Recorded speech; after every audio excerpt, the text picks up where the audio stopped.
We are live.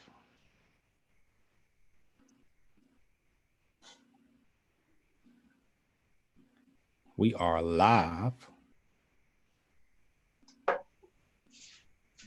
Maj, that was your cue. Oh, that was my cue? Oh, what's up, y'all? I just wanted to touch base. Shouts to everybody. I can't tell who's all in here as of right now. We had a conversation about this concept of conservatism and what it is in action, more so than just theory. Trying to get it from potential energy to kinetic energy, and we have a few folks in the live today to kind of like discuss that. I think it's very important that we promote what we love more than bashing what we hate. And I think that there are people that are doing conservative work, some in this, session here, some not. But I think it's very important for us to highlight the people that are. Currently, I'm not sure exactly how many people are actually in the live, but based on that message that I got for, hey, you want to do something like this, I think it was supposed to be more people, and I'm pretty sure some other people will, trickle in as we continue. However, outside of sensationalism and sound bites and headlines and pull quotes, the things that we tend to say that people on the left fall for, I think that the mainstream media and the father, the back in the day father of modern marketing, that tactic or those strategies have worked very well. And I think that in doing so, it's fun to be entertaining. It's fun to be entertained, but you also got to inform. And I notice I didn't say educate. We're not talking about an edited dictation of what we're supposed to be accepting as conservatives.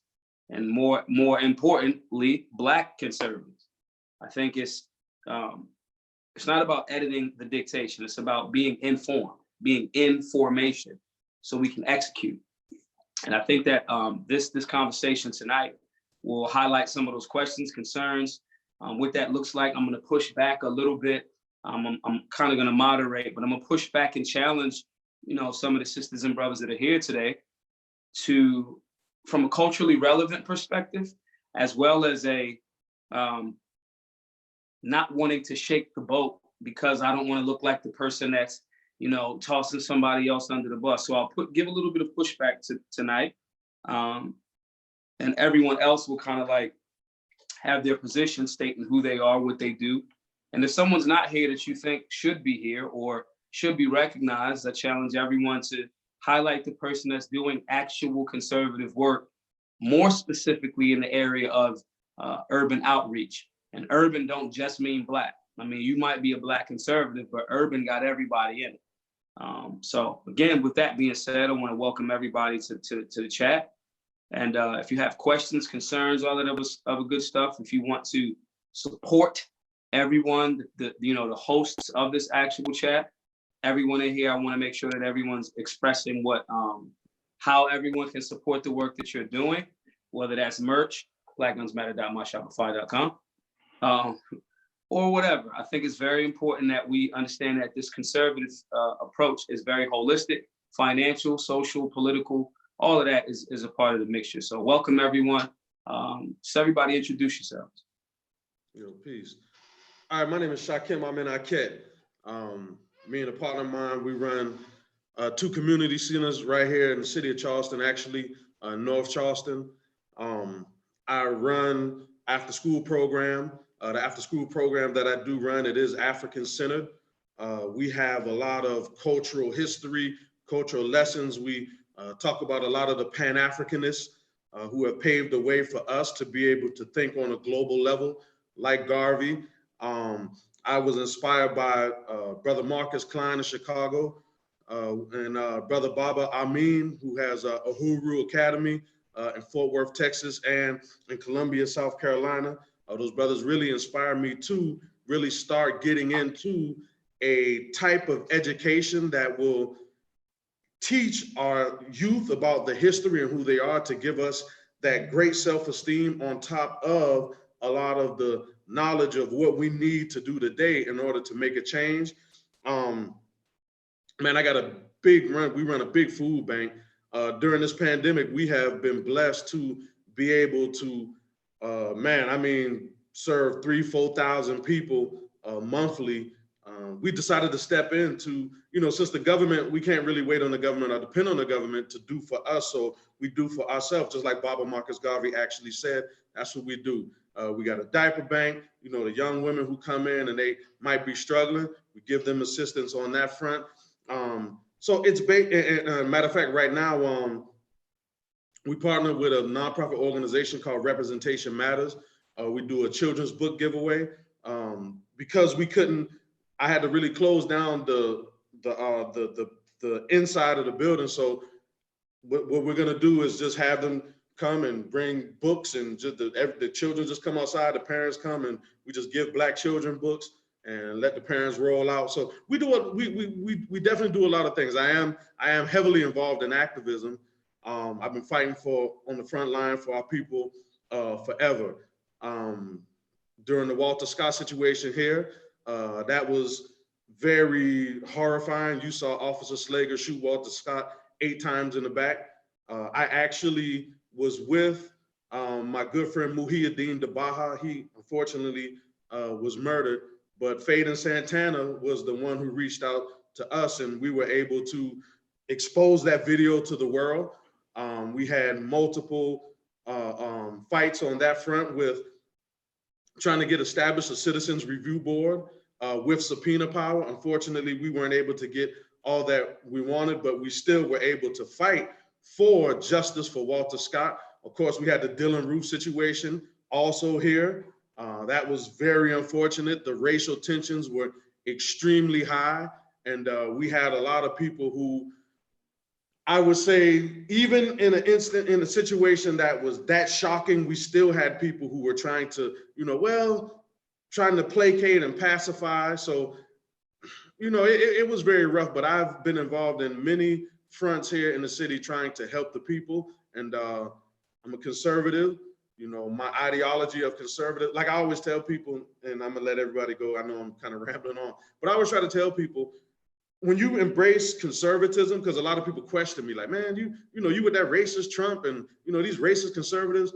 But I like to tell people, you don't have to, you can embrace who you are and understand that a lot of your values are conservative. Even when I talk to people about, the history of, cultural Pan-Africanism, you see a lot of conservatism. Correct. So, I let everybody kind of go and talk about that.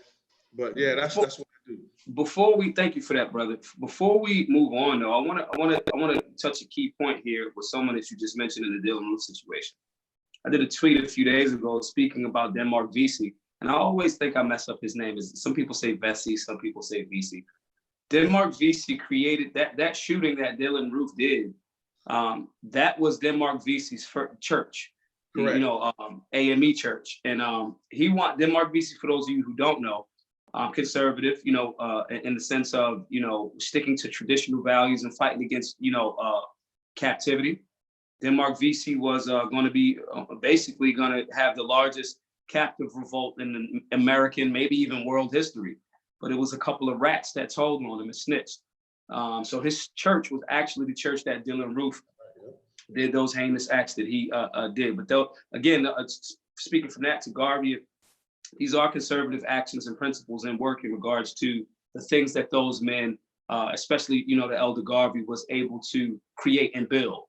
I mean, the United Negro Improvement Association having millions of members across several continents, and it wasn't even like, ain't nobody had no cell phone, you know what I'm saying? So shouts to the elders, and thank you for your involvement with the community as well. Who's up next? Yeah, I can go ahead. I'm Aaron Colen. I'm a writer for blaze.com/Blaze Media. For those who aren't familiar with that organization, that's a conservative multimedia outlet founded by Glenn Beck. So a very conservative environment that I'm working in there. I've been there for about 3 years. Come from a background that is certainly not conservative at all. I used to work in higher education. So that's obviously a very liberal space, working at universities and things like that before I transitioned into the media space. So I really come at this, from the messaging standpoint, from the information standpoint, and how the type of information that comes out, that I put out, that I choose to highlight, or that I choose to emphasize or frame how that can advance positive ideas about conservatism versus a lot of the negativity or the misconceptions that can come out about people of color who are involved in conservatism, and also to try to sort of push back against the sort of stereotype of what it means to be a Black conservative. We've all kind of talked about a little bit the image of that and what's the most prominent sort of example of Black conservatism that gets put forward. And I want to sort of highlight the idea that that's not the way everybody thinks. And so I just want to be one voice of many that's kind of pushing back against that monolithic narrative, like this is what it means to be conservative and Black.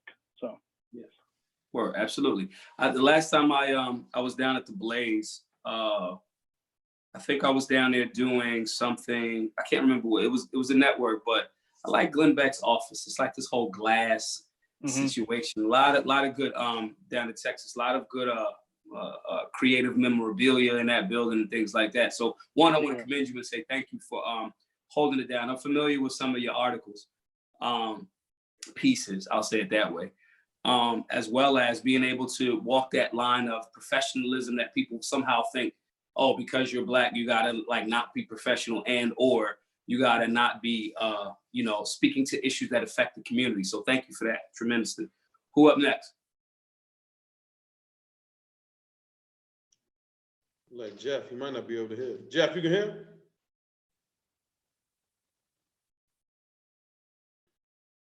I don't think Yeah, hold on a second. I'm getting my stuff here together. Oh, okay. All right, I can hear you now. Go ahead, All right, Jeff. so my name is Jeff Charles, and similar to Aaron, I'm a writer for redstate.com, and also I write for a site called libertynation.com. That's actually where I got my start in 2017. So a lot of what I do is similar to what Aaron does. Is what I've really been wanting to do, especially since I started with Red State, is to change minds on the right towards the Black community, because there's a lot of misconceptions out there. And so a lot of what I write about, whether it's on social media or the articles that I write, are really tailored towards, I talk about the regular news of the day, but when it comes to the Black community, I want them to get a different view of Black conservatism and the Black community in general, so that more people on the right are willing to support outreach efforts. So that's basically what I've been into. I've also here in Austin been looking for areas where I can get more involved in serving, whether it's in East Austin, which is predominantly Black, or even just with a party here to try to push for outreach efforts. So I plan on learning a lot from you guys on this and in the future as well. Yeah. So one of the key issues, I think, when we're talking about outreach is, for me and my experience, but for those that don't know, my name is Maj Toure. I founded an organization called Black Guns Matter. We're a firearms safety and training organization that deals with conflict resolution, de-escalation, and political education. Those other components, meaning political education, that came a little bit later, because we started to see that we can go and teach people how to be safe, responsible firearms owners, but we kind of like shooting ourselves in the foot if we're doing that. And then those people of whatever ethnicity, primarily in the Black community, but if they're voting in the same policies that's going to make it more difficult for them to even have the means to defend themselves, it becomes a moot point. So we added the political education component because it does go in alignment with, the Second Amendment. Some people say gun ownership isn't a political thing, but it's one of the most political things that you can, deal with right now. So in the question, and I'll toss it out to y'all, because I'm gonna run and grab this charger real quick for the phone, so I don't die out while we're talking. But the question that I want to have, or statement that I'll pose or challenge, is what currently do we see it as the improper and proper way of dealing with conservative outreach or conservatism in outreach to the community? So again, proper and improper, as well as it hasn't been your experience that those individuals or pockets of people that you have reached out to with conservatism and urban demographics, are they actually receptive, or is it just a non-starter? Are we just beating a dead horse that we want something to be, but it actually isn't there? Or is the community actually receptive? So proper, improper, what are some of your experiences in, is it working, or is it just a pipe dream for us? Well, I'll start off first. I think the proper way to start off is actually talking about tangibles, because people really don't care about a lot of the back and forth. People want to see tangibles. People want to see results. People want to, and I was with a group that we went around. We called it the 100 Black Men of Charleston County. So we went around and we talked to the residents in the neighborhood, and we found out that there's just little things that they would want. They infrastructure concerns, like they want a sidewalk. They're tired of the kids walking down the street and almost getting hit by a car. Then they would say, hey, well, some of the old ladies would say, well, there needs to be a stoplight here because, during the morning, people are trying to find shortcuts to work and just flying through the neighborhood and, almost hitting people or accidents. They would talk about speed bumps. They would talk about stop signs. They would talk about trees, limbs, and lines and the power lines, and just little things like that. You would find out that they were really, really concerned about. So the thing is, when you can begin to get, and that's why I said it all starts at a local level, because when you can show them little victories like that, like maybe their ditch isn't getting cleaned out. So you say, you know what, let's call let's call the city and ask them, why is that sewer, why they got, the ditches aren't cleaned out. You get that done for them. You call the power company, you get the limbs cut out the power lines, you get the stop signs, you go down to City Hall and you advocate for the people. Once you begin to get those tangible things, sometimes all they want is a park. We don't have a basketball goal around here. Okay, so let's see if we can go down to City Hall and get you a basketball goal. So when you start advocating for the little things and you start bringing tangibles, then when the big things come, they're more receptive to hear what you say because they know that you'll fight on behalf of the community. How has that, and again, I'm gonna push, I'm gonna be devil's advocate just a bit here. How are we identifying that? Because Obama was a Chicago activist, in Chicago, and he, Democrat. So how are we creating that distinction between someone just being a solid activist and showing them the transition into these things that we're getting done are being done by conservatives and conservative values? Well, so anybody want to go? Because I'll be more than happy to answer that. Okay. Okay, so I'll be happy to answer. Oh, you want to go? Okay, so you go ahead. So one of the things they want to do is they want to see that you're able to work across party lines also, right? Because if you're one who can bridge the gap and say, you know what, well, maybe we can work on, because you can't really get anything passed when you're so hyper partisan. If you're really, really, really hyper partisan, you're never going to get any legislation passed. So just say, as a conservative, one of the things that I believe in is school choice. But I believe we do need to strengthen our neighborhood schools also, because not every child is able to take advantage of school choice opportunities. So when you start building a lot of charter schools, then what happens is a lot of the funds that are siphoned off from traditional public schools go to the charter schools, and the parents who don't have adequate transportation in that particular neighborhood, they send their child to that school. It's half empty and they really can't get any funds, or they can't get the adequate funding. So if I talk about being able to strengthen school choice and strengthen neighborhood schools, which is a value that I believe in as a conservative, I believe that we should have the choice on where to send our kids to. I can get that accomplished, but I got to work across party lines. When I start talking about Second Amendment and gun rights, I could talk about how that translates into protecting the family. We got to be able to protect our homes. If you say that the men are supposed to be the maintainer of the family, then we have to be able to protect ourselves. How? Through responsible gun ownership, training, physical, mental, political education. That's a part of being a conservative. When you start talking about, the family and how it translates into economic wealth, how it translates into, political power, the family unit, we start talking about how as conservatives, that's what we promote and what we push.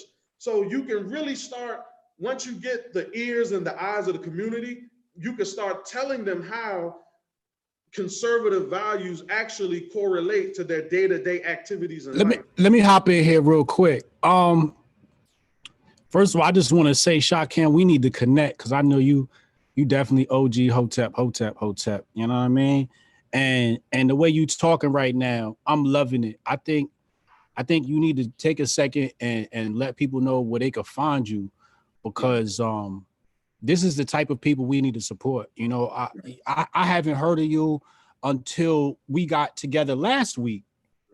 Why is it that we have people like you who are, you know, been in the community decades on the ground doing work that I never heard of, you know? So I want to make sure that the people that are watching right now can get in contact with you, because this is where we need to be sending our money to, people that understand how to do real outreach and people that have experience doing outreach. Right. And I just want to say I love what you just said and everything, your vibe about you. I was peeping last week when you was on, and I was like, yeah, I think I like this dude. But you was outside, and it was like, you know, I couldn't kind of like hear you. But now you inside, and I'm hearing you again.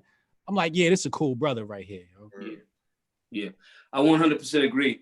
I think that's another key. And I think having those boots on the ground in them spaces where we're able to say, this is where we've had successes, this is where we have had failures. And I kind of want to pose that second, or I think it was the first part, but the two part of that to Aaron. The first part being, as a writer, as a conservative, as a writer in a large conservative spot, pretty much. What are you seeing as some areas where we've gotten this wrong, and then next to where do you think we've gotten this right as far as outreach goes? I mean, I think the first thing you can look at is what we just saw is like, Hotep said, how come I've never heard of you? How come I don't hear of the people like you who are doing this work in the communities? And that falls on people like me to say, if I have a platform as a Black conservative and I want to advance these ideas and these actions in the community, well, I need to be finding and connecting with people like that and highlighting the work that they're doing and putting that to the mainstream. Because I think a lot of what comes out in terms of Black conservatism in conservative media is just rhetoric. It's just debates. It's just, it pops up when Ahmaud Arbery gets shot. And then suddenly Black conservatism is a thing in sort of a higher consciousness and mainstream ideas. But on a day-to-day basis, there's not a highlighting in conservative media of the work that's being done. And that's, I can fall into that myself, because I think a lot of it is motivated by the idea that you just want to put out what's going to get people to click, what's going to get traffic, things like that. And we can fall into that trap of chasing that instead of saying, okay, let me look out and see who's on the ground doing the thing that's not glamorous, that's not viral, that's not, whatever the case may be. And how can I use my platform to highlight the work that they're doing, to direct the people, Black and otherwise, who have influence to make things happen for them? How can I direct the eyeballs in that direction? And that's something that I personally need to do more of, but I think that's in general a failing of conservative media. Jeff, what's your take on it? When as a writer, and I love the fact that we have two writers here. I mean, obviously we all are writers in our own regard. We write stuff down, but like actually two professionals. Jeff, what is your take on to kind of build on what Aaron said? What do you think are some of the areas where we've been light in that regard, as well as some areas that you think we've seen successes in that area? Yeah, I mean, a lot of it is what Aaron said. I mean, and even when I'm hearing Shakem talk, I'm thinking I need to talk to this guy. I need to interview him. I need to get an article about him up on Red State as soon as possible. Right. Because to me, it's like, and I've been trying to highlight more of that on redstate.com, but a lot of the mistakes that the conservative movement has made, especially in right-leaning media, is, I mean, the messaging has been off about the Black community. So a lot of white and Black conservatives don't really even know that people like Shakem exist, and they should.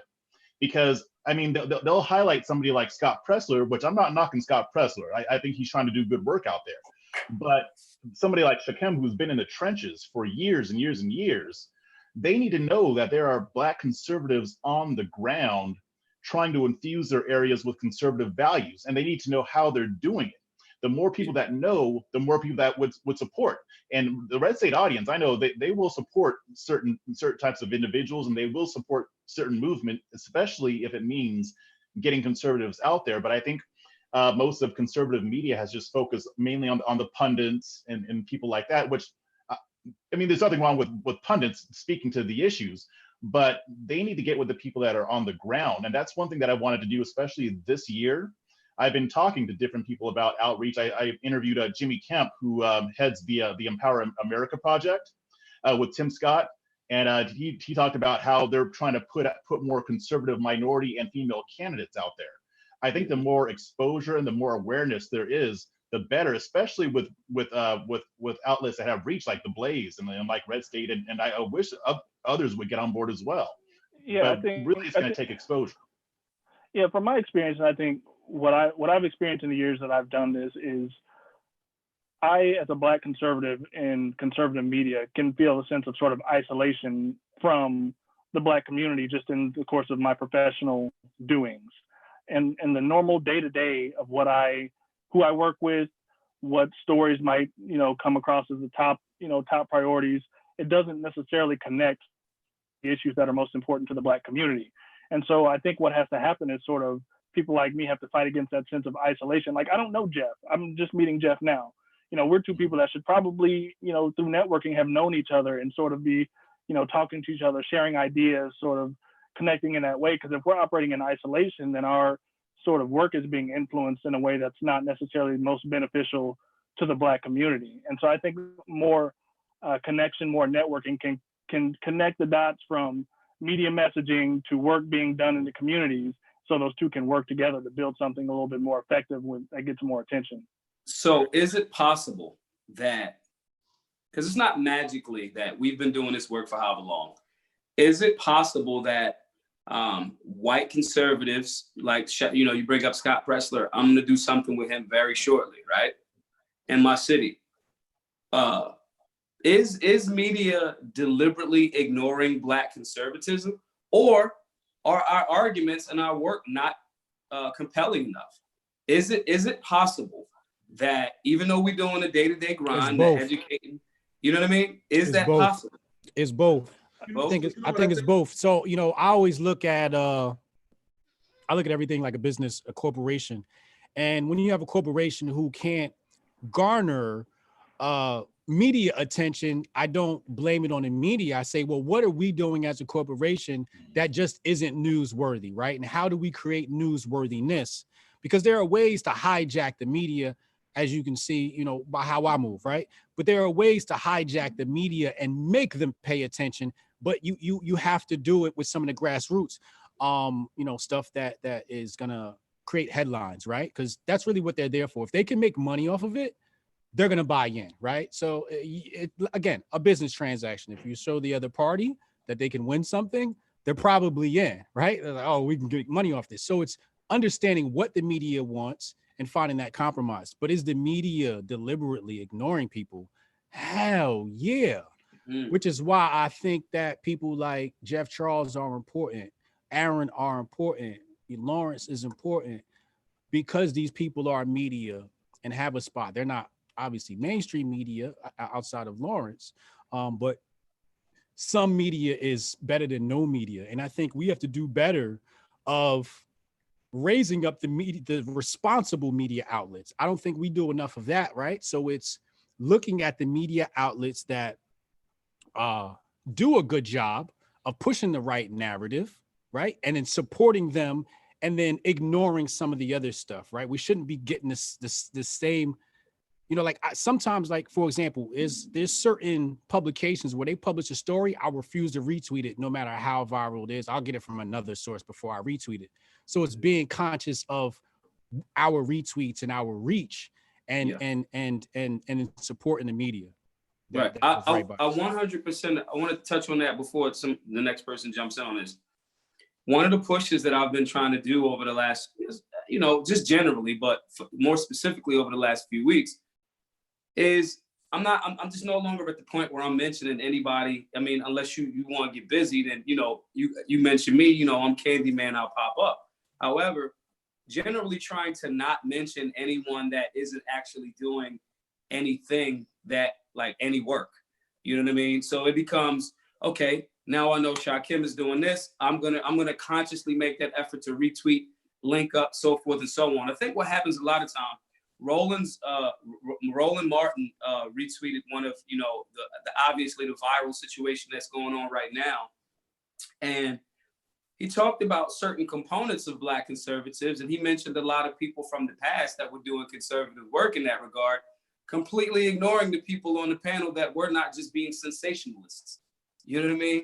And so it becomes, we fall into this very repetitive leftist, to be perfectly honest, headline pull quote, scenario, again, we're bashing what we hate as opposed to, promoting what we love. And I think that if we make a conscious effort, like you said, about, now I'm not retweeting that, I'm gonna find it from a different source. Now I'm not mentioning that person, even down to, hey, I'm not gonna do this particular thing if it's not done this way, because we need to find some sort of, commonality in it. I think that's like the equivalent, like, how you vote with your dollar, that's the equivalent of like voting with your eyes.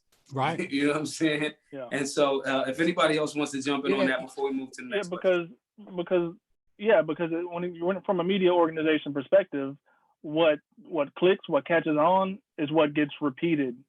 And so when you're looking to break off of that, so if I'm looking to break off of that and start highlighting something that's being done in a community that's more low profile, and might even go against sort of maybe the accepted narrative that my audience would accept, then that might get some pushback. That might not get as many clicks. That might be harder to sell to an editor or to an organization.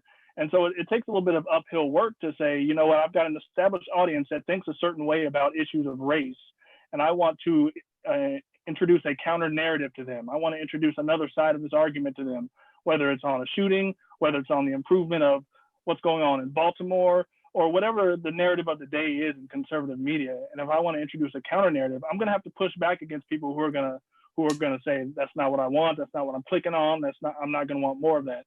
But I think over time it can be done, but it is going to be sort of a gradual push that has to gain momentum over time in a media organization. Yeah. Yeah, let me hop in here and read the chats. Sketch Therapy says, thanks for bringing folks together. Bless your kin and friends. Thank you. Mary O'Donnell says, love all Hotep Jesus' interviews and discussions. So many great guests and great thinking coming together. Thank you, Mary. And Josh Jacobs, he says, would love to hear your guys' opinion on the Black Boule, Sigma Pi Phi, Hotep and Bishop Larry Gators need to get together ASAP. I don't know who Bishop Larry Gators is, but if that sounds like fun, I guess. Anybody with a name Gators is probably fun. Anybody want to speak on the Black Boule? I think Shakem should jump in on that. Yeah.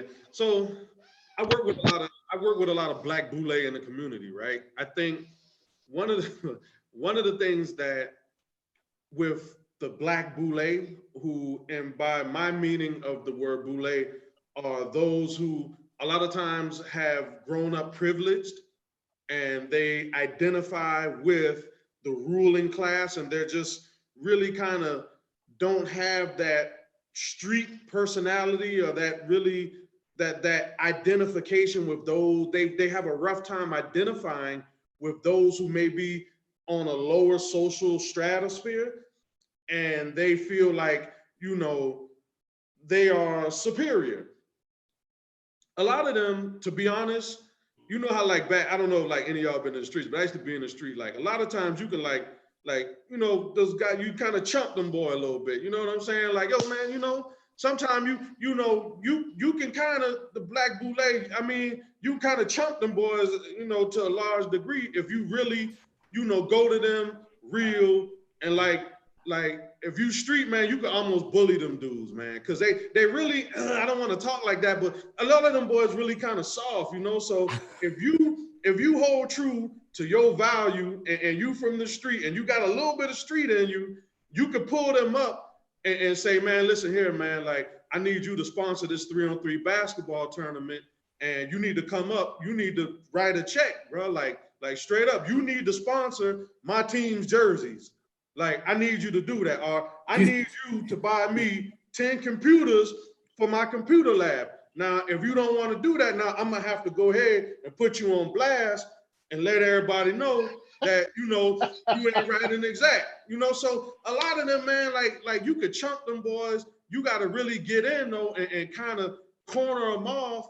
And a lot of times, I done had some of the Black Boule be like, listen, man, man, don't tell nobody, man, I did this for you, man, just, you kind of radical, man, just, I like what you do, man. Let me just, here's a little donation for you, man.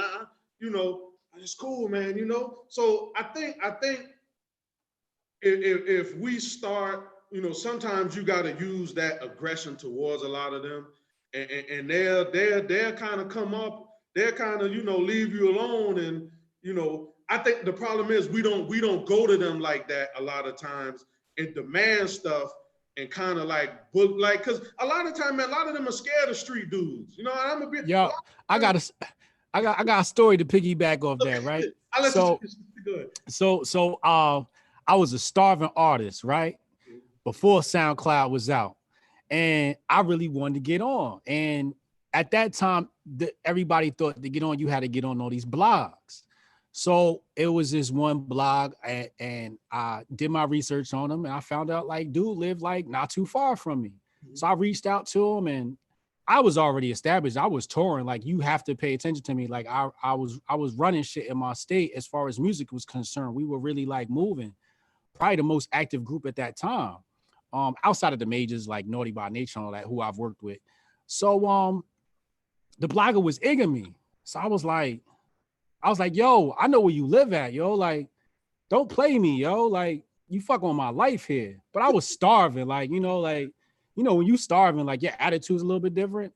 So then we was outside SOBs one night, and I just rolled up on him at SOBs. I went to like go fake like I was gonna hit him, and he flinched this shit. But like I was just playing, like I'm not a violent dude. I was just playing with him, and I'm just like, yo, come on, like give me a shot, bro. Throw my shit up there. And eventually he did throw my shit up there.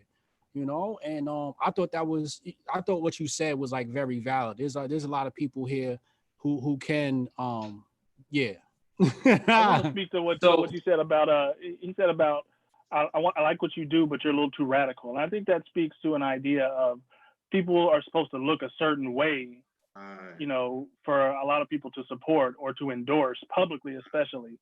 And I think we have to get away from that, and we have to sort of fight against that perception of this is what a Black person has to look like to be publicized, to be supported publicly, and to be endorsed on these platforms, because it looks all kinds of different ways, and it might look like the streets, and that's okay. That doesn't mean that you can't be involved in that. But there's a lot of stereotypes involved in conservative thinking about Black people, about urban neighborhoods, about Black people who dress a certain way or look a certain way or talk a certain way, and what that means. And we have to kind of break away from that and stop and sort of help people stop judging so surface level. And that's probably a never ending battle, but that is one of the problems I see. So who is that? That's me. I was about to say, just to add to that. I mean, I'm seeing a lot of that too. I mean, and I've been a conservative for about almost 15 years or so. So I know about the whole like respectability politics notion. And basically, I mean, the conservative movement has only wanted one or maybe two types of Black people, but there's tons of different types of Black people. And I think, especially with the younger generation, like our age and younger, I think they're more open to having somebody that doesn't fit into that mold that the conservative establishment media has really put out there. And I think I think a lot of it is just getting them to be exposed to it, but to also understand, well, wait a minute, this guy is just like me. He has the same beliefs that I do. So that like the white boomer can look at somebody in the street and say, you know what, we come from different backgrounds, but he's got the same values. I'm all about the free market. I'm all about pulling yourself up by your bootstraps, yada, yada, yada. I think when they see that, then the perception changes. And that's a lot of what I'm trying to do. I'm trying to change the perception that a lot of white conservatives have about Black people. And I think some of them know what I'm doing too, because I don't always say it, but some in the comments that they can see the agenda that I have, because I don't really try to hide it. But I think they're receptive. I think that's where a lot of my frustration comes from with that Black on Black crime narrative, because what that does is stereotype a certain type of Black person. And it gives a lot of people who haven't been to these neighborhoods an image of, okay, if a Black person looks like this and lives in this city, this is what they do. It's dangerous, it's violent, it's not something that we can help, it's not something that we can endorse. And that's just something that narrative that comes up all the time, that it does, and sort of the side damage that it does that doesn't necessarily get talked about. So I think that on that level, yes, this definition or this term of a Black boule, for people that don't know, boule is it's a French word that means assistant to the king. And in essence, on a different level, it's someone that If you watch certain movies, The Spook Who Sat by the Door, or things like that, there's certain people that, you know, they want to fit a certain mold, and it's safe. They have them there and so forth and so on. I think that what we're talking about on different levels, from the state perspective that Shakem is talking about, in the sense of the person that you have immediate access to, that's more of they may have resources, but they're not really cut from that cloth, and they're a little softer. Now, I personally believe in voluntarism more so than force. I believe that if you can present this, like, oh man, this is actually beneficial for the community, you get some street cred that you may not have had or never will have, and you know, that's fine. And I think that there can be benefit. Now, when we're talking about gatekeepers to the point where they are actively attempting to make sure that a different, and I don't even want to say street, I want to, if we're isolating it to men, if we are, you know, we don't have to, and I don't think we should, but for you know, all intents and purposes of this conversation, we'll isolate it to more alpha or strong or direct men. You don't want that person around if you know you're the lane and you're in a position of a gatekeeper. You will try to extract things from those men and look like the cool, or you know, the hit one in your conservative circle, but you actually not true and living, you know. And so I think that on a different level, there are levels of gatekeepers or boule that have a vested interest in more so than just the financial component per se, because they're getting paid however they're getting paid. They're being paid by placating to a following that wants to say things, but wants to use them as the shield to say it, right? Look, the black guy saying it, so it must not be racist. I think that in that scenario, that's one level, but I also think that that person is afraid to share connections, resources, or opportunity with someone that could remove them from that quote unquote one or two spots that, you know, certain sections of media wants to highlight in regards to Black conservatives. The way I've pushed against that narrative, me personally, is I just don't care. I mean, I'm on the stage at CPAC for the 2 years straight, you know. I think that we have much more power, and I think we kind of do ourselves a disservice by thinking that most white conservatives, I don't think it's most white conservatives, I think it's some conservatives that only want that one or two type of person. We kind of like Allen Iverson, you know, and Jordan before him, in the sense of everybody in the league was wearing super, super tight shorts. Then Jordan came along, his shorts was a little longer. You know, Jordan had the chain on in the dunk contest. His sneakers was banned, you know, and he still was like, yo, I'm doing it this way. Fast forward a bit, everybody emulates that. Fast forward a bit, now here comes Allen Iverson. Yeah, y'all can have bald heads and clean cut. I got tattoos, I got cornrows, I got super baggy, you know, shorts, and this is how I hang with my friends from Newport News, and that's how it's going. And then they shift the culture. I think that, and you jump into, you know, hip hop. You have Kanye West, you know, who's constantly reinvented himself, going against what the traditional norm was. You know, he show up, everything's gangstered out. Bro, you got on the pink polo? Like, what are you doing? Like, why do you have on Italian loafers? You know, and so I think that we do ourselves a disservice by not just being unabashedly who we are and naming ourselves, yeah, we are Black conservatives. And if just because, you know, you don't understand what the layers of Black thought, and we're not being a monolithic people, just because you don't understand that, that's on you. You got to get hip to the language. And I think that's another way that we can kind of like shift that up a bit. We got some more chats coming in real quick. Yeah, so the United States 2020 population is estimated to be 331 million people roughly. So when people start talking about Black Boule, I'd be like, man, we got 331 million people to access resources from.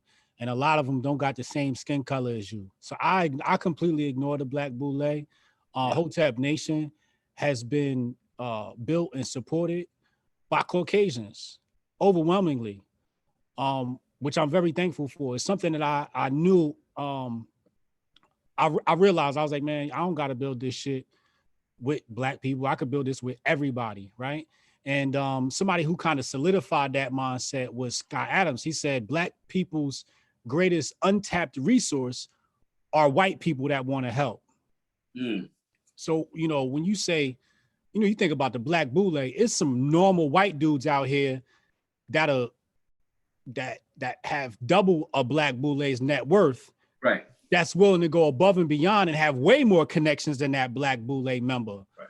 You know what I mean? So when we rebuild the Black community, we got to understand that it doesn't have to be rebuilt by only Black people. Right. You know what I mean? Super chat came in, Super Sean 95. Thank you all for gathering together and demonstrating true Black thought in the context of America. This has been a joy for me. No, thank you.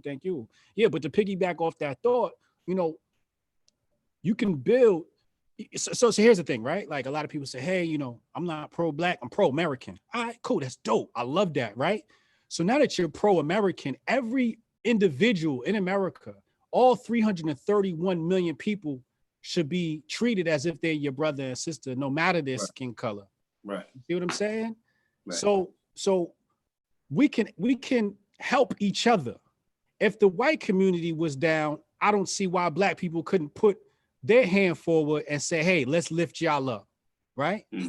Black people love to do that. We be capable for everybody. When they was talking about Wuhan, we was worried about China. We was, they're boycotting Chinese. And we went out there and supported Chinese business because we thought, you know, people were boycotting. This is racist, right? So Black people have this altruist attitude.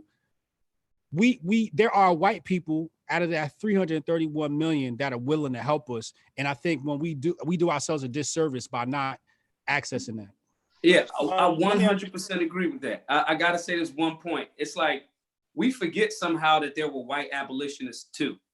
And you know what I'm saying? And it's like Frederick Douglass, and again, going back to the conservative conversation, Frederick Douglass was married twice. One of his wives was, one of his wives was melanated. One of them wasn't.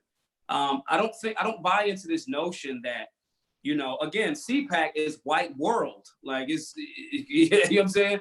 And so I don't buy into this in the gun community. Come on, Black guns matter. Cool, that's no doubt. But overwhelmingly, we've had support from all ethnicities. And I think this is where people get it. I disagree with this concept that, only white people can be racist. I don't think only one group of people can only do one thing, good or bad. That's limiting in and of itself. And I want people to get out of that thought process. Looking back in that same Sankofa concept of looking to the past to recognize how you can move forward. We've had this story told to us by OGs that consistently evolve. You can't have the conversation about conservatism without having a conversation about Malcolm. Malcolm consistently evolved to the point where he comes back from Mecca and he's like, yeah, white people can help. Duh, there's some things that we have to do internally as well. And they get that, you know what I'm saying? And then we can be fruitful to America, and America can be fruitful to us because we did the work as well. And I think that concept, that these notions, even in using the term Black or white conservative, I'm saying it from a perspective of a culturally, relevant thing, but this should never be to the exclusion of how retarded does that sound? Oh, I'm for Black people. You want to help me, so I'm not going to let you help me, even help me help Black people. That does not make sense in any way, shape, or form. So it sounds like you're kind of saying go ahead. Oh, just a real quick point, right? Just to piggyback off that, I think one of the biggest problems is we're not having these direct, straightforward, truthful dialogues. See, that's how you can really tell who's going to be for you, who's going to be against you.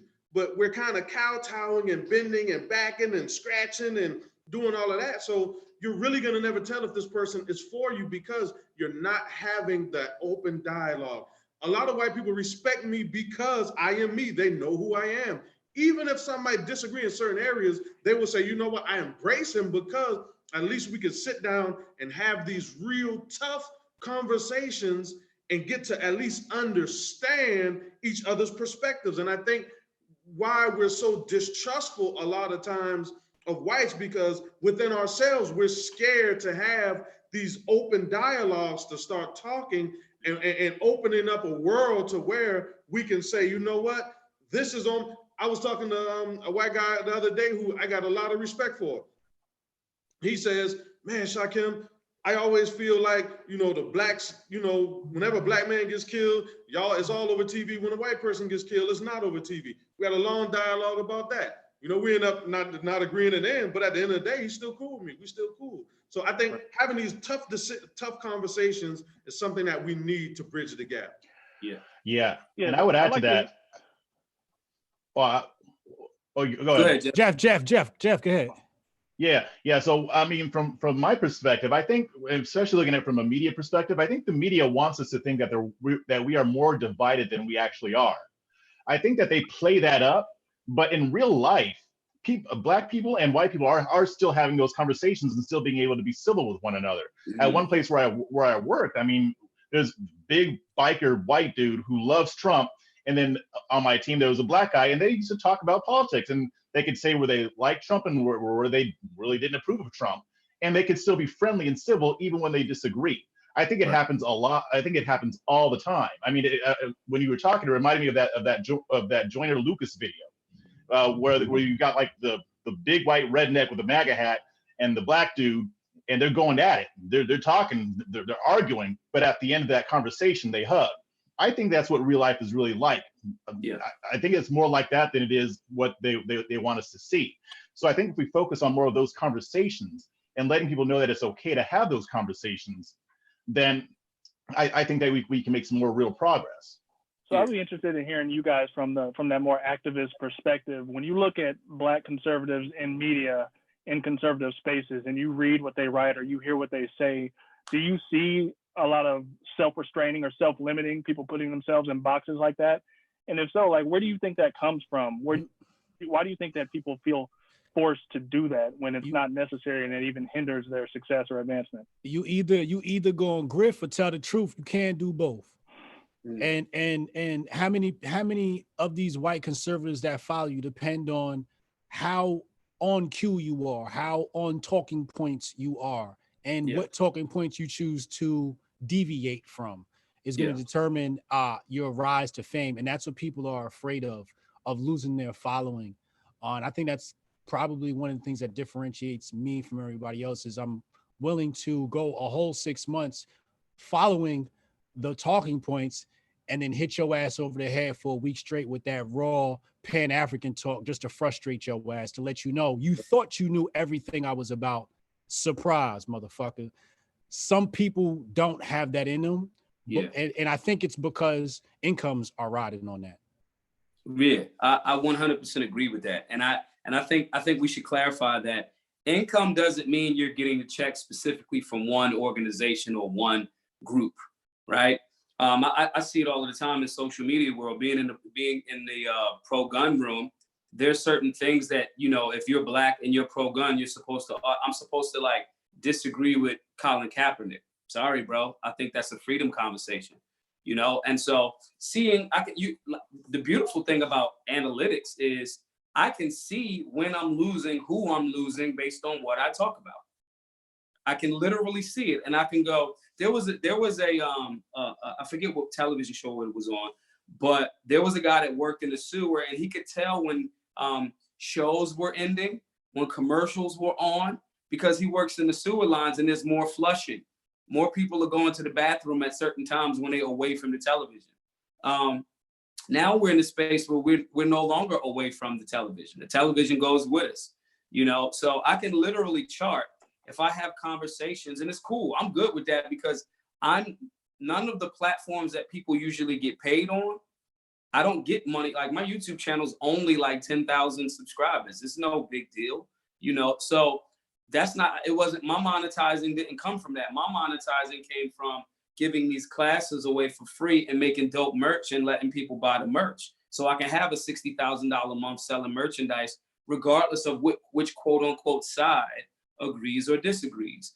The beauty in that is when you start doing that, where you make people think closer and closer together, right? You go like, he said, I'm going 6 months and I've been talking this talking point.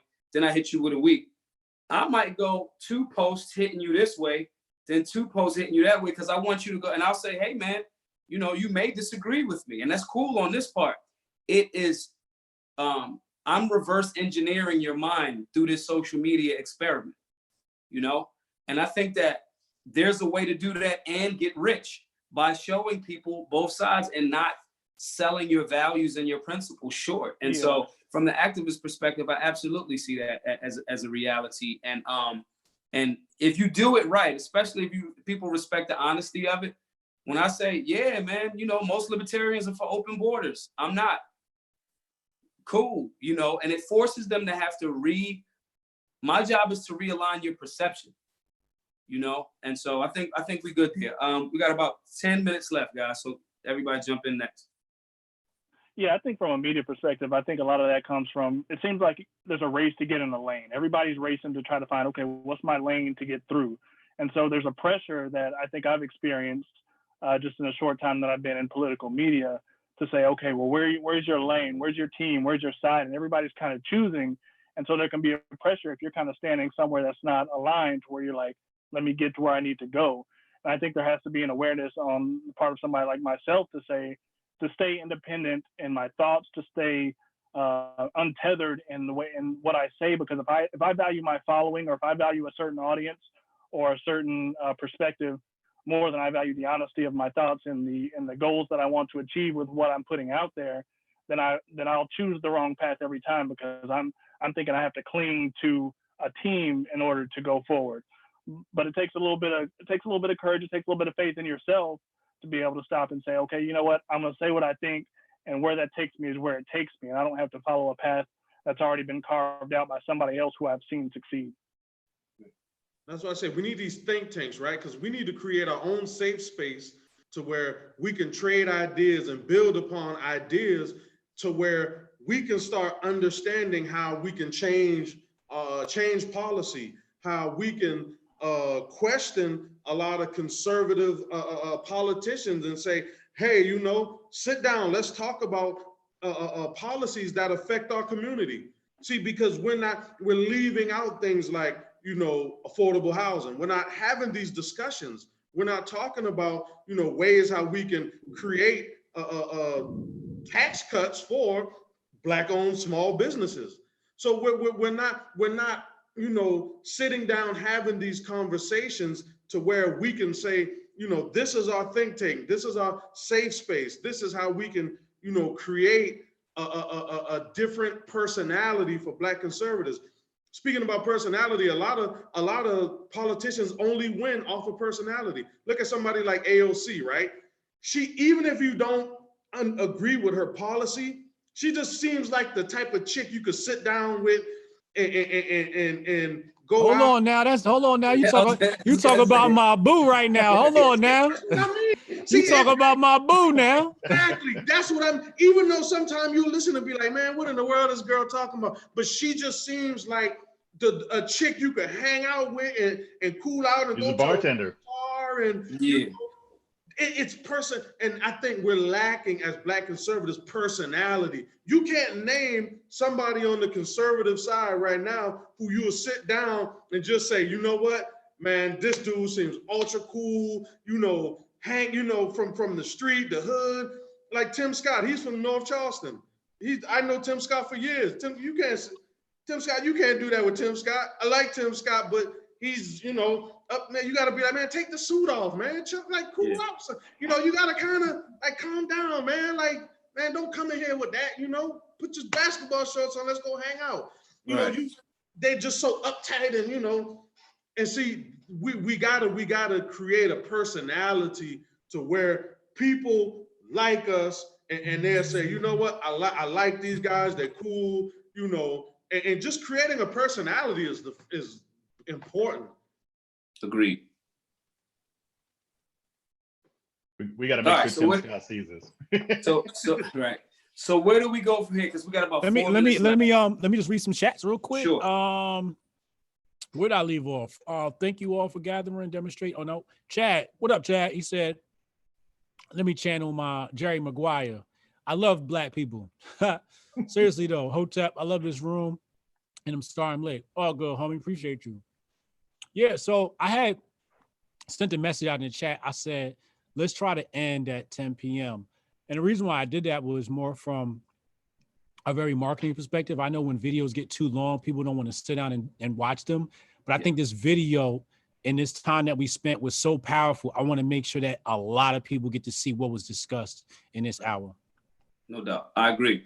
I want last run, everybody go through, make sure you shouting out your socials, where people can follow you. If you're watching this right now and or later, make sure that you follow these brothers and support their missions, support what they're doing. Okay, that's one part. There's all of this, you know, these perspectives, these are great perspectives, you know, but we got to make sure that we're supporting these brothers in their work in their areas, whether that's social media, all of those different platforms, as well as in their actual day-to-day grinds. To make sure that they're building, and you need resources to build. You can't build without no bricks. So we're gonna start with Jeff, then work to Shakem, then back to Aaron. Yeah, you can read my work at redstate.com, at libertynation.com, and you can get me on Twitter at Jeff on the Right. Right. Boom. My name is Shakem Akhet. You can find my community center. We got a Facebook page, Community Resource Center, North Charleston. Also, I am the director of the Asafo Community Development Association. We do have an African Center School. It's called the Muhyiddin Dabaha Leadership Academy, named after my partner who was murdered. You can find us there, and appreciate it. Yeah, you can catch me at theblaze.com. Every now and then they let me on Blaze TV to talk about a little something. Twitter, Aaron at Aaron S. Colen, Colen. So hit me up there. Maj Toure, at Maj Toure, Majtoure. Support the work, Black informing and urban America. GoFundMe.com/Black Guns Matter. Francis Lancer, $2 super chat. Thank you, homie. He said, MAGA Griff gang gang. Yo, it's I'm trying. Season. Look, we're gonna take some of them MAGA dollars and feed the hood. You know what I'm saying? if we could do that, we ain't gotta worry about Jamal robbing Karen.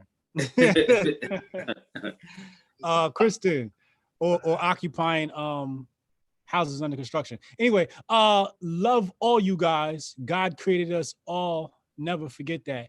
Yeah, I've been thinking about that, the race and thing. One thing I know about the animal kingdom is usually, you know, when something is from another species, because the two can't mate and have a healthy spawn. When two humans get together, no matter the race, they usually have a healthy baby, which lets us know these races are really a means to divide, but they don't have to be. I think that there is going to be a time period where we war because of these skin tones. And I think that it's important for the Black community to seal themselves off from other cultures and other races, not out of hate, but out of love and survival, because some of these other cultures have come in and infected us and removed us from our own traditions that we've created since ancient Africa.